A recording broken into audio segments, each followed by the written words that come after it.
Assalamualaikum dan salam sejahtera. Bersama saya lagi Ara Johari, penyampai komuniti Awani. Macam-macam cerita komuniti yang tidak pernah masuk berita dan ini cerita komuniti anda. Esoklah bersenam, esoklah kurus. Pasti ada dalam kalangan kita pernah merasai perasaan dan dilema sedemikian bukan? Mahu sihat tetapi tidak mengamalkan gaya hidup yang seimbang. Apatah lagi bagi yang merasakan makanan ringan itu sebagai sesuatu yang sangat sedap. Tapi ingat ya, tidak semua yang sedap itu sihat untuk dimakan dan ada kalanya ia boleh membawa mudarat jika diambil secara berlebihan. Golongan kanak-kanak terutamanya pelajar sekolah adalah antara yang paling mudah terpengaruh dengan pengambilan makanan ringan. Kerana itu, masalah obesiti dalam kalangan kanak-kanak Malaysia berada pada tahap yang membimbangkan. Pertubuhan Kesihatan Dunia mendedahkan obesiti kanak-kanak di negara ini adalah yang kedua tertinggi di Asia selepas Brunei. Disebabkan itu, syarikat peralatan elektronik Beko dan kelab badminton Ampang Jaya menganjurkan bengkel Eat Like a Pro bagi memberi kesedaran tentang obesiti dalam kalangan kanak-kanak.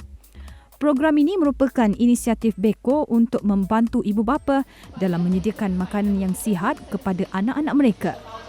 Ibu bapa juga diberikan tips bagaimana untuk menggalakkan anak-anak menjalani aktiviti harian yang lebih menyihatkan. Untuk kanak-kanak, masalah yang utama ialah mereka minum banyak minuman yang manis. Minuman manis actually dia ada banyak gula. Tadi masa talk saya ada highlight yang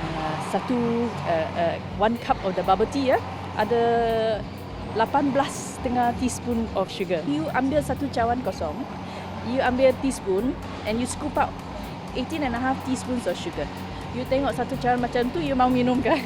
So dekat rumah, as parents, kita boleh galakkan mereka keluar pergi taman, keluar pergi jumpa neighbour dan pergi jogging lah atau be more active. Dekat sini mereka ada program untuk belajar main badminton.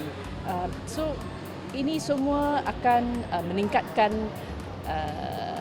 level keaktifan mereka. Because for budak yang masih belum habis pembesaran dia, kita mahu mereka makan sihat. Lebih 100 peserta yang hadir pada program tersebut juga berpeluang bertemu dengan pemain badminton negara Chan Peng Soon. Sebagai ikon dan idola sukan badminton, Peng Soon turut berkongsi rahsia dan gaya hidupnya untuk memastikan beliau kekal cergas dan berstamina. Protein ke, dengan rehat ke, dengan kurang minyak, dengan kurang goreng-goreng barang untuk atlet lah. Kalau makan makanan ni boleh susah recover sikit lah. Kalau boleh kurangkan goreng minyak. Program dengan sokongan kelab bola sepak Barcelona itu nyata memberi kesan positif kepada para peserta yang hadir. Saya adalah macam bermain badminton dan jogging atau pergi swimming pada waktu masa rehat atau saya waktu pada masa lapang. Dan ada recess time saya akan pergi main badminton lagi dan saya akan bermain badminton pada Selasa atau Rabu. Bermain badminton 3 hari pada setiap minggu. Itu ialah saya mengamalkan gaya sihat saya sendiri. Kita kena ambil kira yang kanak-kanak masih belum matang untuk menilai baik buruk sesuatu makanan. Oleh itu, menjadi peranan ibu bapa untuk menyedarkan kanak-kanak mengenai bahaya obesiti. Ketika kerjaya sebagai tukang kasut kebanyakannya di monopoli golongan tua atau veteran, dua beradik dari Pekan Kepala Batas ini membuktikan sebaliknya. Kemahiran yang dimiliki membuatkan mereka dikenali sebagai doktor kasut dalam kalangan penduduk setempat. Apa sahaja kasut yang dihantar pasti boleh dibaiki. Gerai tepi jalan mereka ini memang menjadi pilihan penduduk setempat untuk membaiki kasut sejak 10 tahun lalu. Muhammad Daniel Omar Bakri, 20 tahun yang dibantu adiknya Muhammad Firdaus, 16 tahun, sebenarnya ingin membuktikan sesuatu. Dia yang belajar menjahit kasut sejak berusia 12 tahun sebenarnya mahu membuktikan bahawa anak muda boleh lakukan apa saja dan tidak perlu malu untuk melakukannya. Kerana itu, dia berani mengambil alih perniagaan yang diasaskan bapanya yang lebih mesra dipanggil Pak Omar Tukang Kasut. Tunjuk bahawa orang muda ni boleh buat lah. Sebab orang muda ni kira boleh buat lah semua. Sebab kadang-kadang orang muda ni dia lebihkan daripada benda lain. Kadang-kadang malu apa. Tapi kita tunjuk bahawa kita boleh lah. Dua beradik ini hanya memerlukan antara 15 hingga 20 minit untuk membaiki sepasang kasut. Malah Muhammad Firdaus yang masih bersekolah juga sudah ada kemahiran yang setanding abangnya. Setakat ni pelanggan alhamdulillah tak ada apa. Semua okey-okey lah. Ya, kebanyakan pelanggan tetap selalu datang sini. Ya. Hasil kerja mereka sangat memuaskan dan sehingga kini ramai yang sudah menjadi pelanggan tetap mereka. Selalu saya repair kasut dekat simpang ni. Dari mula dekat pak dia dululah. Sampai dia ganti anak dia ni. Banyak pasang lah saya dulu repair ni. Sampai hari ni. Rosak saya mentang. Bukan kasut yang sama, kasut dia lain lah.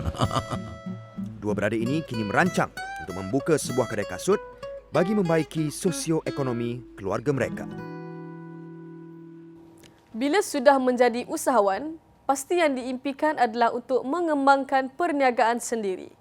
Namun, selepas berjaya dalam perniagaannya, seorang usahawan muda ini tidak mementingkan diri sendiri. Dia juga mahu bantu tingkatkan ekonomi masyarakat di kampungnya. Muhammad Razif Din ambil inisiatif untuk tubuhkan Persatuan Komuniti Usahawan Simunjan untuk menyemarakkan semangat keusahawanan di Pekan Simunjan, Sarawak.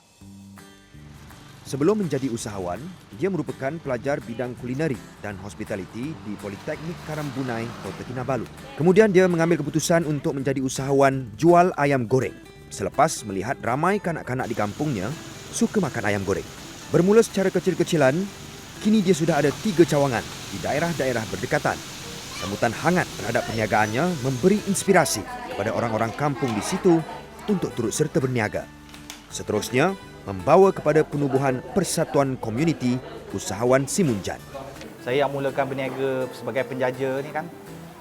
Lepas tu ada yang nak ikut jual, ikut. Jadi bila saya tengok dah ramai yang nak ikut saya berniaga, saya terfikir nak buat NGO lah untuk orang kampung. Dulu orang kampung tak nampak apa berniaga ni menjadi satu pekerjaan.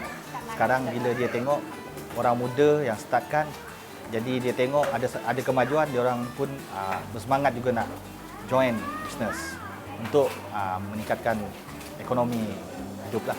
Ditubuhkan sejak 2016, kini persatuan tersebut mempunyai 50 keahlian.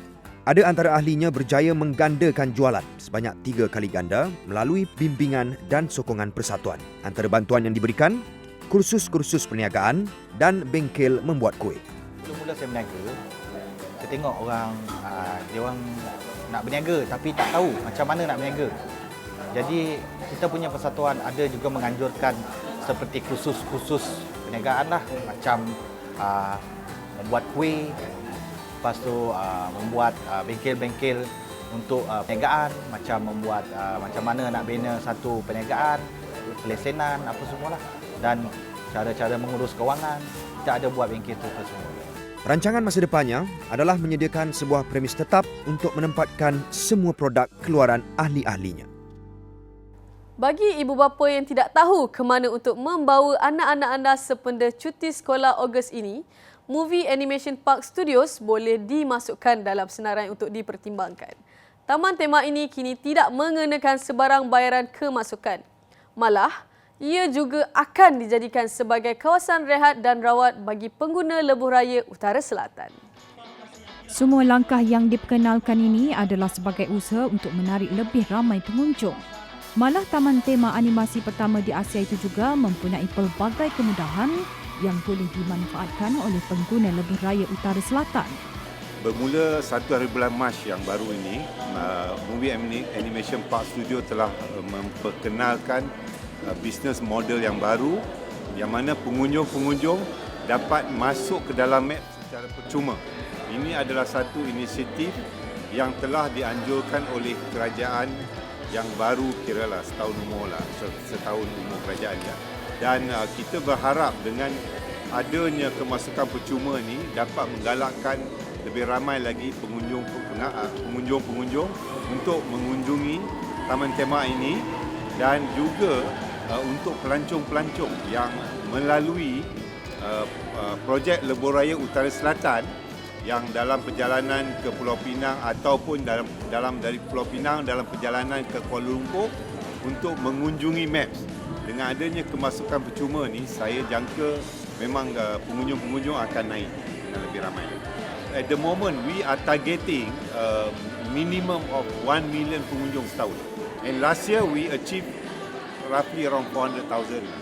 So, saya jangkakan 1 million itu is achievable.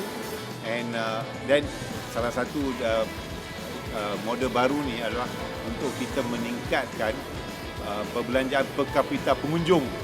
So kita berharap dan kita akan dapat double atau triple perbelanjaan per kapita. Walaupun perkara masih dalam peringkat perbincangan, pihak pengurusan PLAS Malaysia Berhad dilihat berminat dengan idea untuk menjadikan MAPS sebagai RNR yang baru. Sebenarnya kita dah bercakap dengan pihak PLAS and then the management of PLAS sangat suka dengan idea menjadikan MAPS dan juga sekitar Meru ni sebagai RNR sebab dengan adanya pembukaan nanti ada satu lencongan yang terus masuk ke dalam MAPS ni, dengan adanya lencongan tersebut bagi pihak PLAS saya rasa dia akan dapat mengurangkan kesesakan, especially RNR dekat Kuala Kangsar dan juga RNR dekat Tapah dan juga Sembawang Pulai. Sebab kalau kita tengok kebanyakannya orang travel daripada Kuala Lumpur ke Penang. And Ipoh ni right in the middle. So untuk destinasi untuk pengguna lebuh raya berhenti separuh jalan tu memang menarik. MAPS menyediakan lebih 40 tarikan dalam 6 zon yang disediakan.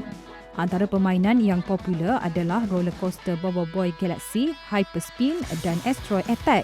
Pengunjung juga berpeluang untuk menyaksikan pertunjukan kereta lagak ngeri di Stans Legend. Waktu operasinya adalah dari 4 petang hingga 12 malam pada hari Isnin, Selasa dan Khamis.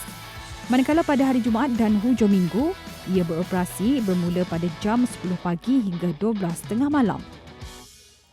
Untuk semua komuniti di luar sana, rukun tetangga, persatuan penduduk, NGO, sukarelawan dan semua yang ada kaitan dengan komuniti, hantarlah cerita anda kepada kami dan kami akan siarkan kerana komuniti anda adalah komuniti awan.